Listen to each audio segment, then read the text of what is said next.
അസ്സലാമു അലൈക്കും വറഹ്മത്തുള്ളാഹി വബറകാതുഹു. ഇന്ന് നമുക്ക് 3ാം ക്ലാസ്സുകാർക്ക് നാളെ നടക്കാനിരിക്കുന്ന ദുറൂസുൽ ഇഹ്സാനിൻ്റെ ഒരു മോഡൽ ക്വസ്റ്റ്യൻ പേപ്പർ നോക്കിയാലോ. ആദ്യത്തെ പ്രവർത്തനം യോജിച്ചവ ചേർക്കാം.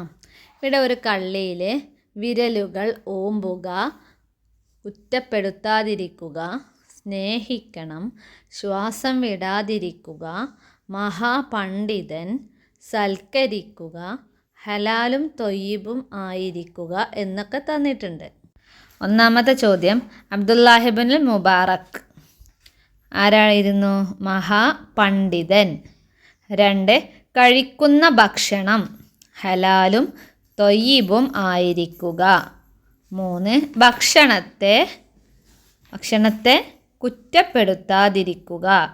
4, ഭക്ഷണത്തിലേക്കും പാനീയത്തിലേക്കും ഡാഷ്. ഉത്തരം ശ്വാസം വിടാതിരിക്കുക. 5, അയൽവാസികളെ സ്നേഹിക്കണം. 6, കുടുംബക്കാരെ സൽക്കരിക്കുക. 7, ഭക്ഷണം കഴിച്ച ശേഷം വിരലുകൾ ഓമ്പുക. ഇനി രണ്ടാമത്തെ പ്രവർത്തനം നോക്കാം. 2 വീതം എഴുതാം.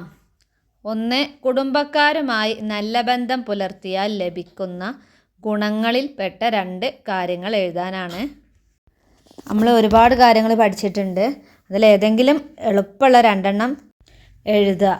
1, റിസ്ക് വിശാലമാകും, ആയുസ് കൂടും, സ്വർഗത്തിൽ കടക്കാൻ കാരണമാകും, നമ്മളും അവരും തമ്മിൽ സ്നേഹം വർദ്ധിക്കും. ഇതൊക്കെ കുടുംബക്കാരുമായി നല്ല ബന്ധം പുലർത്തിയാലുള്ള ഗുണങ്ങളിൽ പെട്ടതാണ്. 2, അയൽവാസിയോടുള്ള കടമകൾ. ഉത്തരം അവരെ വേദനിപ്പിക്കാതിരിക്കുക, അവർ നമ്മെ വേദനിപ്പിച്ചാൽ നാം പൊറുക്കുക, പിന്നെ അവരെ ബഹുമാനിക്കുക, അവർക്ക് ഗുണം ചെയ്യുക, അവരെ സന്ദർശിക്കുക. ഇതൊക്കെ അയൽവാസിയോടുള്ള കടമകളാണ്. ഏതെങ്കിലും 2 എഴുതുക. 3ാമത്തത് വിരുന്നിൻ്റെ മര്യാദകൾ. ഉത്തരം പ്രസന്ന ഭാവത്തോടു കൂടി വിരുന്നുകാരെ സ്വീകരിക്കണം, അവരുടെ സുഖവിവരങ്ങൾ അന്വേഷിക്കണം. പിന്നെന്തെല്ലാമുണ്ട്? വിരുന്നുകാരോടൊപ്പം ഭക്ഷണം കഴിക്കണം, അവർക്ക് ഇഷ്ടപ്പെട്ട ഭക്ഷണപാനീയങ്ങൾ ഒരുക്കി കൊടുക്കണം. അതിൽ ഏതെങ്കിലും 2 എഴുതുക. 3ാമത്തെ പ്രവർത്തനം ഉത്തരം എഴുതാം. 1, ആരാണ് നമ്മുടെ അയൽവാസികൾ? ഉത്തരം നമ്മുടെ വീടിൻ്റെ ഓരോ ഭാഗത്തേക്കുമുള്ള 40 വീടുകളിലുള്ളവർ നമ്മുടെ അയൽവാസികളാണ്. ചോദ്യം 2, ആരാണ് കുടുംബക്കാർ?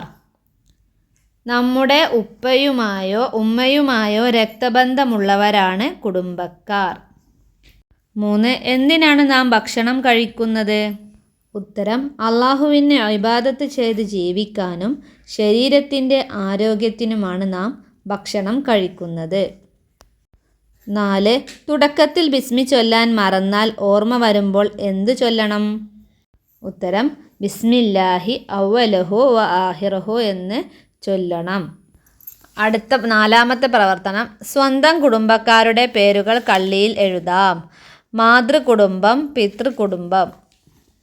അത് നിങ്ങളുടെ ഉമ്മാൻ്റെ കുടുംബത്തിൽ പെട്ടവരുടെ പേരും ഉപ്പാൻ്റെ കുടുംബത്തിൽ പെട്ടവരുടെ പേരും എഴുതാനാണ്. 5ാമത്തെ പ്രവർത്തനം പൂരിപ്പിക്കാം.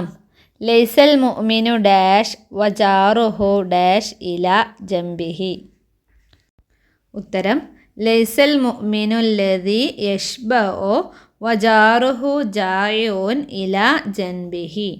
അതിൻ്റെ അർത്ഥം അയൽവാസി പട്ടിണി കിടക്കുമ്പോൾ വയർ നിറച്ചു ഉണ്ണുന്നവൻ പൂർണ്ണ വിശ്വാസിയല്ല എന്ന് നബി സല്ലല്ലാഹു അലൈഹി വസല്ലമ പറഞ്ഞിരിക്കുന്നു. 2, മൻ കാന ഡാഷ് ബില്ലാഹി ഡാഷ് ലൊയ്ഫഹു. ഉത്തരം മൻ കാന യുഅ്മിനു ബില്ലാഹി വൽ യൗമിൽ ആഖിരി ഫൽ യുക്രിം ലൊയ്ഫഹു. 6ാമത്തെ പ്രവർത്തനം ക്രമത്തിലാക്കാം. അത്അമനി മിൻ ഒയ്രി ഹൗലിൻ അൽഹംദുലില്ലാഹില്ലദി ഹാദാ വർദഖനി മിന്നി വലാ ഖുവ. അത് ക്രമത്തിലാക്കിയിട്ട് താഴേക്ക് എഴുതാനാണ്.